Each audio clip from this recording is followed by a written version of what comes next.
கனவுகளின் தோட்டம். ஒரு கோடைக்கால விடுமுறை நாளில் வாணி தன் அறையில் அமர்ந்து ஓவியம் வரைந்து கொண்டிருந்தாள். அவளுடைய தம்பி பாபு அவள் வரைவதையே பார்த்து கொண்டிருந்தான். அவன், "அக்கா, ஓவியம் மிக அழகாக இருக்கிறது" என்றான். "இன்னும் வரைய ஓவியம் திட்ட நிறைய இருக்கிறது. மரங்கள், செடி, கொடிகள், வீடுகள், ஆகாயம், மேகம், அதில் ஒரு பட்டம்" என்றவள் சட்டென நிறுத்தினாள். பட்டம் என்று நினைத்தவுடன், "பாபு, நாம் பட்டம் செய்யலாமா?" என்றபடி ஓவியத்தை பாதியிலேயே நிறுத்திவிட்டாள். அடுத்த நாள் காலையிலேயே வாணி பட்டம் செய்வதை பார்த்த பாபு குதூகலித்தான். "பட்டம் செய்தவுடன் நாம் இருவரும் விளையாடலாமா?" என்று கேட்டான். பாபு, "பட்டம் செய்வது மிகப்பெரிய வேலை, அதுவே மிகப்பெரிய கதை" என்றவள் ஏதோ நினைத்தவளாய் பட்டம் செய்வதை பாதியிலேயே நிறுத்திவிட்டு கதை எழுதச் சென்றாள். பாபு பாதி முடிந்த பட்டத்தை எடுத்துக்கொண்டு, "வாணி, இதை முடித்துக் கொடு ப்ளீஸ்" என்றான். ஆனால் வாணி அது அப்படியே இருக்கட்டும் என்று சொல்லியவாறு வேறு வேலை பார்க்கச் சென்றாள். அடுத்த நாள் வாணி கதை எழுத ஆரம்பித்தாள். "ஒரு ஊரில்" என்றாள். பாபுவும் என்றான். ஆனால் வாணி சிரித்துவிட்டு கதையை எழுத முடியாமல் தவித்தாள். இப்படி வாணிக்கு பல ஐடியாக்கள் ஒவ்வொரு நாளும் புதியதாக தோன்றும். உற்சாகமாக செய்ய ஆரம்பிப்பாள். ஆனால் சிறிது நேரத்திலேயே சலித்துக் கொள்வாள். "இது ரொம்ப கடினம், இது ரொம்ப போர், இது நேரம் இழுக்கிறது, பிறகு செய்கிறேன்" என்றவாறு அடுத்த வேலைக்கு சென்று விடுவாள். அவளுடைய அறையில் பாதியில் நிறுத்தப்பட்ட ஓவியம், பட்டம், கதை என்று நிறைய பொருட்கள் சேர்ந்திருந்தன. ஒரு நாள் வாணி எதையும் செய்ய பிடிக்காமல் வெளியில் சென்றாள். அப்போது ஒரு அழகான விசித்திரமான தோட்டத்தை பார்த்தாள். ஆம், அது விசித்திரமான தோட்டம்தான். அங்கு மரங்கள் பாதியில் நின்றன. மொட்டுக்கள் பாதி மலர்ந்து பாதி மலராமல் இருந்தன. சில செடிகளில் பூக்கள் கவனிக்கப்படாமல் இருந்தன. அங்கு எந்த மரமும் செடியும் முழுமை அடையாமல் இருந்தது.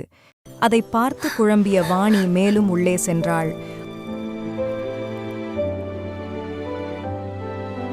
அங்கு ஒரு தோட்டக்காரர் ஒரு மரத்தடியில் அமர்ந்திருந்தார். அவரிடம் சென்று வாணி விளக்கம் கேட்டாள்.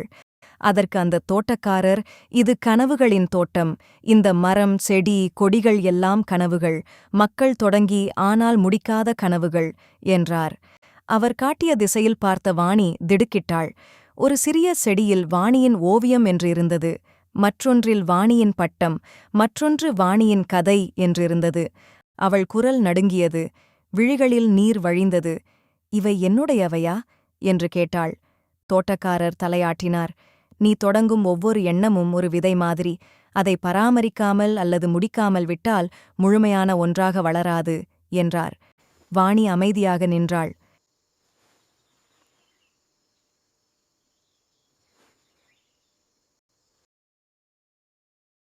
அன்றிரவு வாணியின் மனதில் ஒரு காட்சி தோன்றியது. அவளுடைய ஓவியங்களைப் போல பூக்கள் சிதறி கிடந்தன.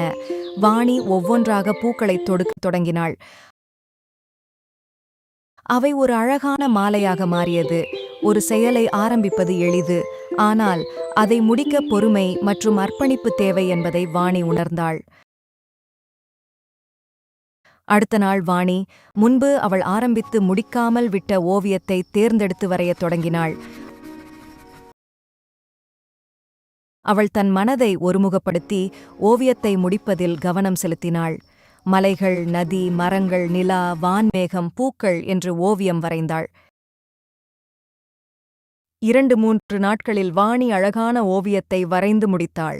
ஓவியத்தை முடித்த மகிழ்ச்சியுடன் வாணி அந்த தோட்டத்திற்கு விரைந்து சென்றாள். அங்கு ஒரு அதிசயம்.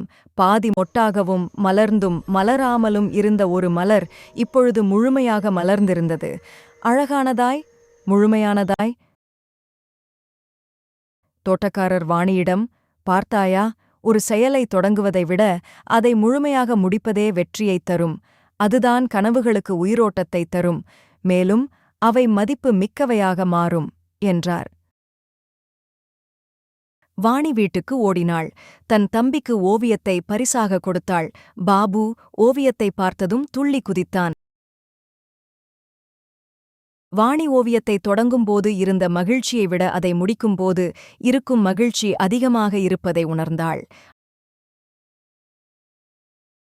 அன்றிலிருந்து வாணி ஒரு செயலைத் தொடங்கி அதை முழுமையாக முடித்த பின்னரே மற்றொன்றைத் தொடங்குவாள். அவளது படைப்புகள் பாபுவுக்கு மிகுந்த மகிழ்ச்சியை கொடுத்தது. நீதி: எந்த ஒரு செயலையும் தொடங்குவது எளிது. அதை செய்து முடிக்கும்போதுதான் கனவுகள் நிஜமாகின்றது.